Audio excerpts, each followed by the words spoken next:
Welcome to the exciting universe of music theory. Are you ready to learn? Then let's begin. Today we will talk about Scale 3019, Mydyllic, which sounds like this.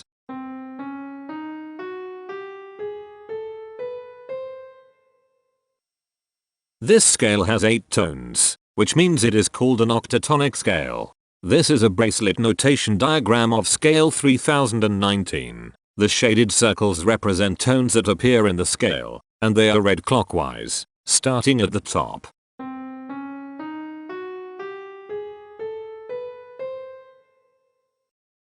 The pitch class set for this scale is 0, 1, 3, 6, 7, 8, 9, 11. The fault class is 8Z29. This set is not prime.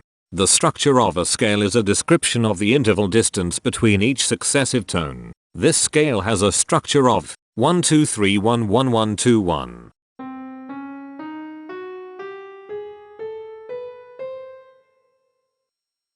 The binary representation of this scale is determined by mapping tones of the scale to binary digits.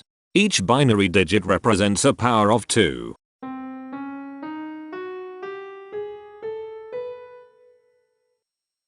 To get the scale number, we add the powers of 2 together. The powers of 2 that are present in the scale, all added together, equals 3019. That is why the scale number, in decimal, is 3019. The scale number not only enumerates the scale with a unique index, but it also literally describes the tonal content of the scale. Represented as a binary number in base 2, the scale number is 1011101011. Here are the common triads present in this scale. The diagram in the center is a graph of parsimonious voice leading between triads. There are 2 major triads.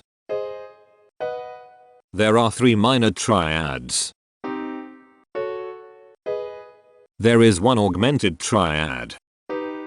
There are 4 diminished triads. Here is a Hamiltonian path of parsimonious voice leading that uses all the triads.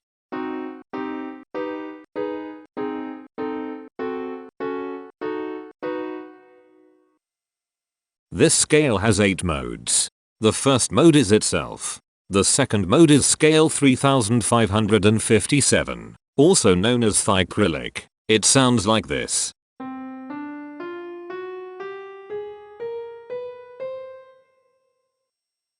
The third mode is Scale 1913, also known as Mydyllic. It sounds like this.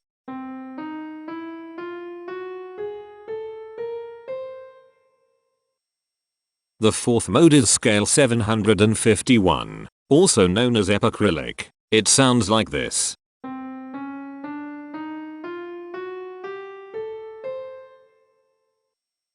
The fifth mode is Scale 2423, also known as Mydyllic. It sounds like this.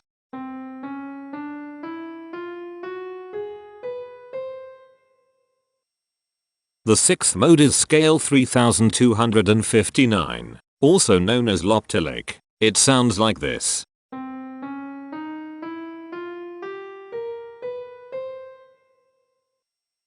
The seventh mode is Scale 3677, also known as Mydyllic. It sounds like this.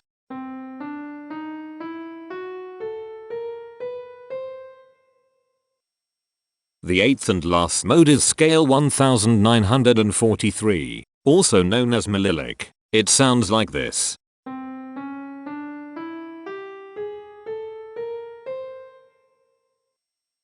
Imperfections are tones that have no tone, a perfect fifth interval above them.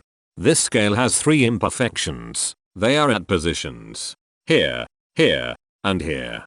Hemitones are instances where 2 tones in the scale are a semitone apart. This scale has 5 hemitones. They are at positions here, here, here, here, and here. Cohemitones are instances where 2 hemitones are beside each other. This scale has 3 cohemitones. They are at positions here, here, and here. The distribution spectra describes the size of each of the scale steps. which in turn describes how evenly spaced the tones are. A generic interval is how many scale steps are between one tone and another. A specific interval is how many semitones apart they are. The generic interval of one scale step comes in 3 different specific interval sizes: 1 semitone, 2 semitones, and 3 semitones. The spectrum width of this generic interval is the highest, 3, minus the lowest, 1, which equals 2.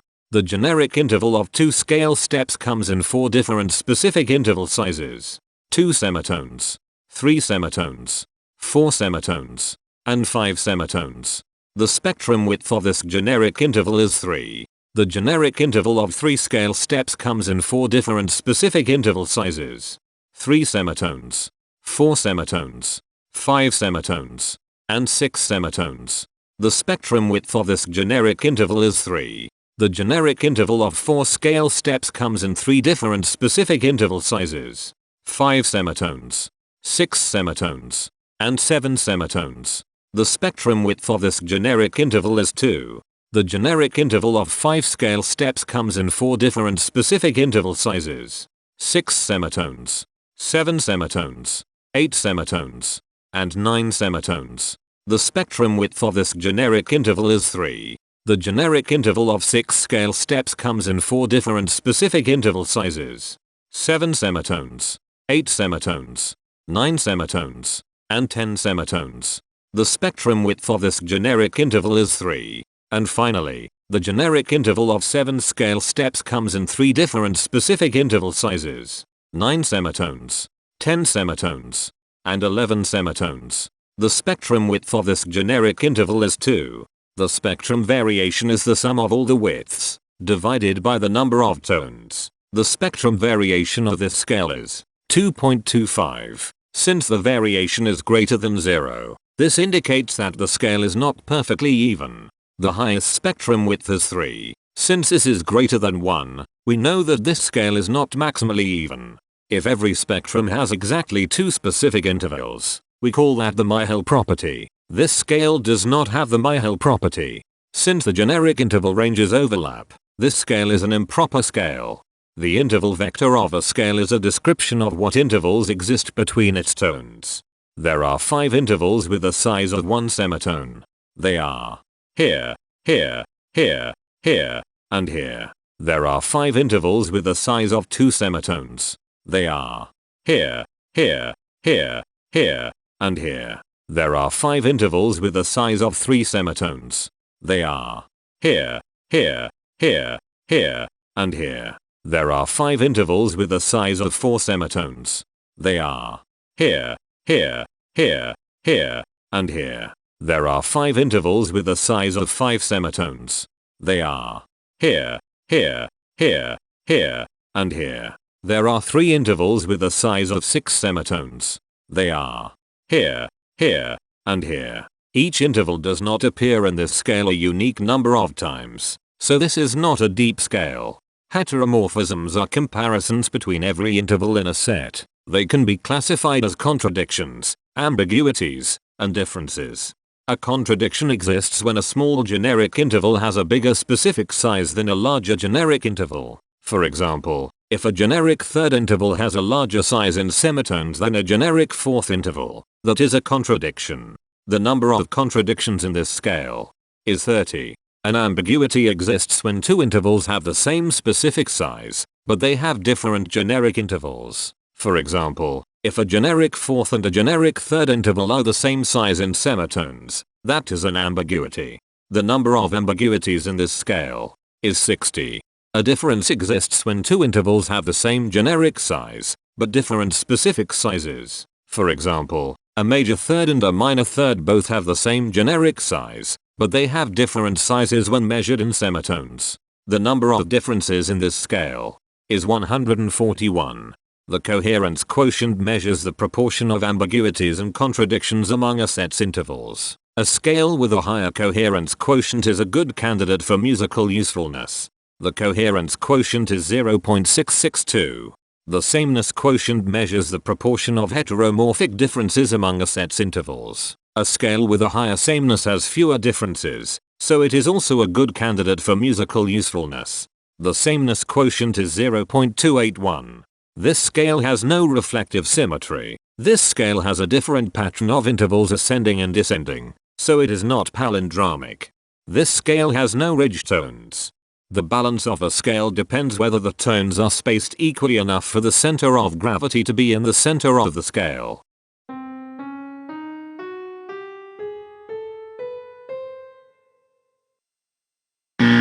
This scale is not balanced.